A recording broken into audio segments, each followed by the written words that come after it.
आजकल खेतों में दीमक की समस्या एक आम समस्या हो गई है। यह कई क्षेत्रों में बहुत ज़्यादा प्रकोप इसका बढ़ता है, तो जिससे पूरी फसल चौपट हो जाती है। और वैसे उतना ज़्यादा नुकसान नहीं होता, लेकिन इस जल्दी बढ़ती है, तो इसीलिए इसको कंट्रोल करना हमको बहुत ज़रूरी हो जाता है। तो अगर हम दीमक की संख्या के बारे में बात करें तो इसकी संख्या काफ़ी जल्दी बढ़ती है और यह मधुमक्खियों की तरह झुंड में रहने वाला है, जिसमें एक रानी दीमक होता है। वो एक दिन में 30,000 से भी ज़्यादा अंडे देती है। तो आप देख सकते हैं इतना ज़्यादा इसकी संख्या बढ़ती है। तो हमको उतना परेशान होने की ज़रूरत नहीं है। इसके कुछ सामान्य तरीक़ों से हम कुछ सामान्य जुगाड़ लगाकर आराम से हम दीमक से छुटकारा पा सकते हैं। उससे पहले जो हमारे नए किसान वीडियो चैनल को सब्सक्राइब करना बिल्कुल भी ना भूलें और पास में घंटी भी ज़रूर दबाएँ। तो सबसे पहले हम दीमक कंट्रोल करने से पहले दीमक कहाँ कहाँ ज़्यादा फैलता है, कहाँ कहाँ इसका प्रकोप ज़्यादा होता है, वो जान लेते हैं। तो दीमक का प्रकोप सबसे ज़्यादा मृत पेड़ों में होता है, जो पेड़ मर गए होते हैं, या फिर खाली पड़ी लकड़ियाँ होती है जो कई दिनों से वो उसी जगह पर रखी होती है, या फिर पराली के भूसे, इसी में ये सबसे ज़्यादा इसका प्रकोप देखने को मिलता है और यही इनका घर होता है। अब जानते हैं कि इसके क्या क्या उपाय है। तो उपाय एकदम ज़्यादा सरल है, ज़्यादा मुश्किल काम नहीं है। आप आराम से इसको भगा सकते हैं या फिर आप रोक सकते हैं अपने खेत में जाने से। तो सबसे पहला कारगर तरीका है कि दीमक को हमको खाने पीने की सामान देना है। मतलब कहा जाए तो हमको खेत में उसको रखना नहीं है, तो हम ये करेंगे कि हम अपने खेत के आइट साइड में मेड़ में उसको खाने की व्यवस्था करेंगे। जैसे हम खाली गोबर रख दिए, सूखा गोबर हो गया, या फिर पराली है उसको एक जगह इकट्ठे करके रख सकते हैं हम खेत के चारों तरफ, मतलब 2-3 जगह। तो होगा ये कि दीमक खेत में ना जाकर वो मेड़ में ही रुक जाएगा, वो खेत में जाएगा ही नहीं। तो ये तरीका आप अपना सकते हैं, जिससे खेत में जाने का सवाल ही नहीं उठता दीमक का। तो ये सबसे अच्छा कारगर तरीका है। अब दूसरा तरीका आता है दीमक कंट्रोल करने का, कि कई किसान ऐसे होते हैं जो जैविक खेती करते हैं। तो किसान ऐसे होते हैं कि गोबर एकदम अच्छे से सूखा हुआ नहीं होता, गोबर सही नहीं होता, या फिर ज़्यादा पुराना गोबर होता है, उसका उपयोग खेत में करते हैं।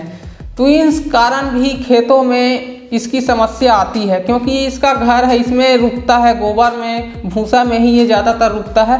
तो आप खेत में इसका छिड़काव करेंगे तो सामान्य सी बात है, ये खेत में भी चला जाता है। तो आप ये करेंगे कि गोबर को अच्छे से सुखाकर डालेंगे अपने खेत में, तो खेत में नहीं होगा इसका प्रकोप। तो ये आप ध्यान रख सकते हैं, जिससे दीमक से आप कंट्रोल कर सकते हैं। खेत में दीमक कंट्रोल करने का और एक सबसे कारगर तरीका है कि कई बार खेत में तो दीमक फैल जा रहता है, उसको हटाने के लिए सबसे कारगर तरीका है फिटकिरी, जो सफ़ेद रंग का आता है, आप जानते ही होंगे फिटकिरी। तो फिटकिरी को छिड़कना नहीं है, आप आराम से जहाँ से आप खेत में पानी डालते हैं या फिर पानी का बहाव जाता है आपके खेत में, वहाँ आप फिटकिरी को रख दें, कुछ छोटा टुकड़ा रख दें। तो वहाँ से पानी के बहाव के जरिए पूरे खेत में आपका फिटकिरी का प्रभाव फैल जाएगा। तो इससे बहुत जल्दी दीमक कंट्रोल हो जाता है। तो ये तरीका भी आप अपना सकते हैं। अब उसके बाद आता है हमारा अगला तरीका दीमक कंट्रोल करने का, कि दीमक कंट्रोल कई बार नहीं होता। तो हम जैसे देखते हैं कि हम उपयोग करते हैं घर में खाने वाली हींग, जिसको हम सब्जी में उपयोग करते हैं, उसका उपयोग करके भी हम शानदार तरीके से दीमक को कंट्रोल कर सकते हैं। तो इसके लिए आपको करना यह है कि आपको एक बाल्टी पानी में 20 ग्राम हींग को अच्छे से घोलकर खेत में पूरी तरह से छिड़काव कर देना है। तो आप 20 ग्राम हींग का उपयोग कर सकते हैं, एक बाल्टी पानी में पूरी तरह से खेत में छिड़काव कर दें। आप अपने हिसाब से छिड़काव कर दें, जिससे पूरे खेत में फैल जाए। इससे भी काफ़ी जल्दी दीमक से कंट्रोल पाया जा सकता है। तो दोस्तों, इन 4-5 तरीक़ों से आप आराम से खेत में अपने दीमक को कंट्रोल कर सकते हैं। लेकिन कई बार ऐसा होता है कि खेत से दीमक हटता ही नहीं है, कोई भी उपाय कर लो, कुछ भी कर लो, ये हटता नहीं है। तो इसके लिए सबसे अच्छा तरीका है कि आप अपने कृषि विभाग में जाकर अपना एक बार खेत का मिट्टी परीक्षण कराइए। तो मिट्टी परीक्षण कराने से आपको पूरी तरह से जानकारी हो जाएगा कि क्या खराबी है, क्या पोषक तत्व की कमी है। तो आपको कृषि विभाग में अच्छे से जानकारी दे दिया जाएगा और आपका आराम से दीमक से छुटकारा पाया जा सकता है, क्योंकि खेत में ज़्यादातर पोषक तत्वों की कमी वाले ही खेत में दीमक का प्रकोप ज़्यादा होता है। तो इसीलिए पोषक तत्व अगर आपके खेत में मेंटेन है तो दीमक होने का सवाल ही नहीं उठता।